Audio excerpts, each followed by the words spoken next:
Cześć! Witam na kanale Fansurf TV. Ja nazywam się Daniel Michalski, jestem instruktorem wingfoila w szkole Fansurf. Mam też ogromną przyjemność prowadzić kursy instruktorskie z ramienia PS Wing. Dzisiaj chciałbym Cię przekonać do spróbowania pierwszego wingfoilowego skoku freestyle, a dokładniej zajmę się analizą i najlepszymi wskazówkami dla triku, od jakiego moim zdaniem najłatwiej zacząć freestyle w powietrzu. Ten trik to frontside air jibe lub inaczej 180 z wiatrem.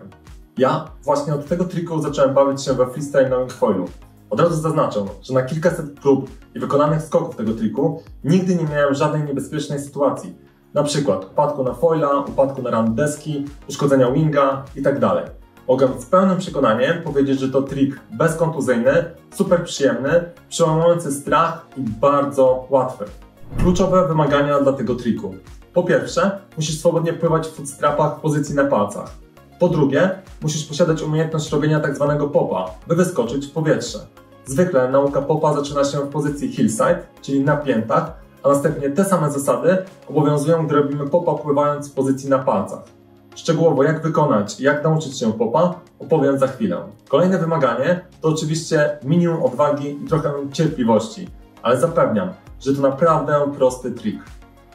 Kolejna grupa wymagań dotyczy sprzętu, m.in. dobre i wygodne footstrapy, przede wszystkim odpowiednio ustawione i wyregulowane. Stopa musi swobodnie wchodzić w footstrap, dobrze trzymać, ale w razie upadku luźno się wysuwać. Pamiętaj, by zawsze przed tego typu skokami sprawdzić dokręcenie footstrapów. Ku przestrodze pozwolę sobie na przytoczenie swojej własnej historii, która miała miejsce podczas testowania desek. Na około 2 metrach nad wodą wyrwało mi śrubę trzymającą footstrapa i nagle moja przednia noga się uwolniła. Było to dość zaskakujące i wymagało małej ekwilibrystyki, by bezpiecznie wylądować. Na szczęście skończyło się bez kontuzji. Deska do nauki tego triku nie może być za ciężka i za duża, jak również nie może być zbyt mała. Na początku nauki potrzeba dość dużo wyporu pod stopami po wylądowaniu, by ten trik ustać. Oczywiście da się go wykonać również na desce o wyporności np. 150 litrów, jak i 30 litrów, ale naukę lepiej zacząć na idealnej wyporności. Przykład. Jeśli ważę około 80 kg, to nauka na desce 95-110 litrów będzie przyczyniała się do największej skuteczności. Czyli jeśli chcecie mieć idealną deskę do nauki tego triku, do swojej wagi dodajcie około 15-30 litrów. Jeśli chodzi o foila, to skakałem ten trik na przedniej lotce o powierzchni ponad 2000 cm2, jak i 750 cm2. Oczywiście foil ma znaczenie, ale nie jest kluczowy. Wymagany jest dobrze ustawiony foil względem footstrap, zgodnie z preferencjami ridera. Ważna uwaga, niekoniecznie musisz robić zwroty w lewitacji, by móc uczyć się tego triku. Oczywiście, robienie swobodnych zwrotów pomoże, choćby z uwagi na świadomość, jak wygląda zwrot z wiatrem, ale nie jest to warunek obligatoryjny. Czyli nie musisz wcześniej uczyć się np. dość trudnego zwrotu na wiatr w lewitacji, by móc spróbować triku, o jakim opowiada ten filmik. Osobiście najpierw skakałem 180, a dopiero potem uczyłem się zwrotów na wiatr. Jak zrobić tzw. popa, czyli wyskok, który jest kluczowy dla tego triku. Płynąc w lewitacji, staraj się, by maszt foila był w 70-90% wynurzony ponad wodę. Generuj większą prędkość, oczywiście taką, nad którą panujesz. Przenieś ciężar ciała na lekko ugiętą przednią nogę, wtedy odciążysz tylną nogę, by móc z niej wyskoczyć. Przy przenoszeniu ciężaru na przednią nogę pomaga obserwacja dziobu, czyli z dość wysokiego wynurzenia masztu dziób deski musi zapikować w dół i zbliżyć się do tafli wody lub nawet delikatnie jej dotknąć. Następnie dynamicznie ugnij i wciśnij w deskę tylną nogę przy jednoczesnym podciągnięciu przedniej nogi. Mamy to. Najlepiej ćwiczyć to najpierw w pozycji hillside, a następnie toeside. Brzmi trochę skomplikowanie, ale w gruncie rzeczy to nie jest takie trudne. By to zobrazować, pomyśl o kołysce, czyli najpierw przenosisz ciężar ciała do przodu, a następnie do tyłu, ale to przeniesienie do tyłu jest zdynamizowane poprzez gwałtowne wciśnięcie tylnej nogi i podciągnięcie przedniej, po to, by wyjść w powietrze. Tipy, czyli kluczowe wskazówki. Tip numer 1. Przed skokiem zamień uchwyt przedniej ręki tak, by trzymać rączkę pod chwytem. To bardzo ważne i wręcz kluczowe dla tego triku.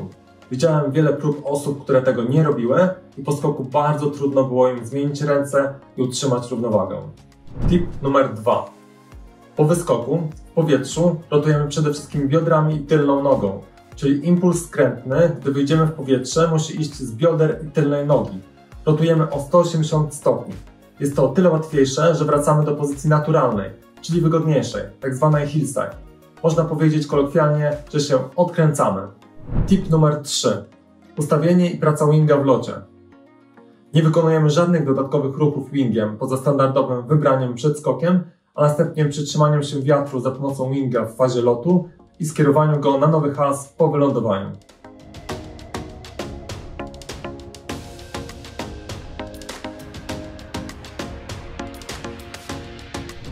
Tip numer 4. Osią obrotu jest dziób deski. W fazie lądowania to dziób najpierw dotyka wody, następnie środek deski, a na końcu rufa. Ląduj na delikatnie ugięte nogi w kolanach, by amortyzować skok. Wtedy dużo prościej utrzymasz równowagę i ustaniesz trik.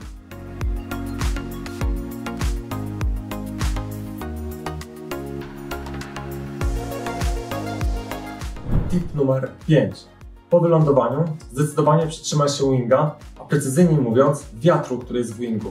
Zaraz po wylądowaniu bardzo szybko tylną rękę przełóż, staje się ona przednią ręką, wtedy stara przednia ręka przesuwa się w tył, stając się tylną ręką. Robiąc ten trik na wingu z bomem, co jest dużo łatwiejsze, ręce można zmienić podczas skoku jeszcze w powietrzu. Tip numer 6. Może się zdarzyć, że przekręcisz ten trik mocniej niż 180 stopni. Wtedy możesz zapracować wingiem odpadając od linii wiatru, lub drugi scenariusz, kiedy nie dokręcisz 180. Wtedy po skutecznym wylądowaniu nogami dociągasz deskę, tak by ustawić ją do kursu półwiatr. Mam nadzieję, że skutecznie zachęciłem Cię do próbowania tego triku. Jeśli użyjesz wskazówek z tego filmiku, jestem przekonany, że zwroty z wiatrem będziesz wykonywać w większości tym sposobem, który moim zdaniem jest mega przyjemny, satysfakcjonujący i do tego widowiskowy. W kolejnych filmikach zajmiemy się 360 i innymi trikami, które dają jeszcze więcej przyjemności. Zasubskrybuj nasz kanał, by nie przegapić kolejnych produkcji. Serdecznie zapraszam na lekcję 180 z Fansek i do zobaczenia w lewitacji.